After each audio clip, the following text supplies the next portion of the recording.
Sarah, thank you. New at 4, North Carolina health officials have confirmed the state's first flu death this season.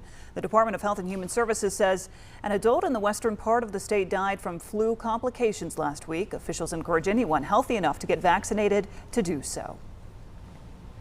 Heads up, some changes are coming to how you might receive your COVID-19 vaccine this year here in North Carolina. Starting Monday, October 13th, you will no longer need a prescription to receive the vaccine at pharmacies. The State Department of Health and Human Services is making changes once again, rescinding the state health director's current standing orders, which required a prescription. And again, starting Monday, that will change. Insurance companies will also cover COVID-19 vaccines as they have in previous years. Pharmacists can administer vaccines to anyone 7 and older.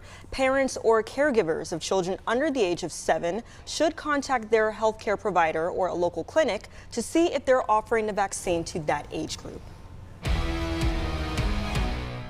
Now to breaking news. The last of 10 inmates who escaped from a New Orleans jail is in custody this afternoon after 5 months on the run. According to U.S. Marshals, Derek Groves was captured in Atlanta after a standoff. He will be extradited back to Louisiana to face charges. The men escaped from the jail back in May after squeezing through a hole and scaling a fence.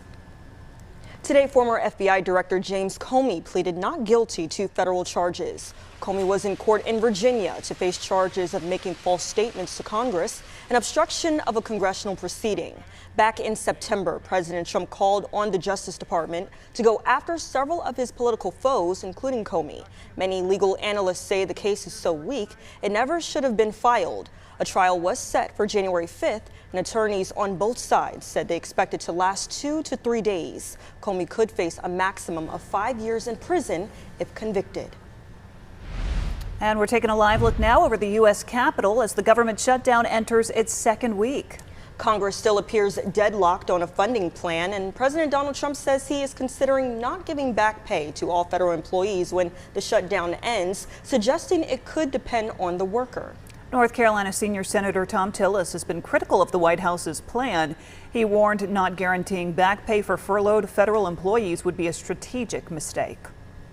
I believe it's a strategic mistake to now let those folks know or let them think that they could potentially not get back pay. If I were them, I'd start looking for another job, and there's a lot of good, hard-working people out there.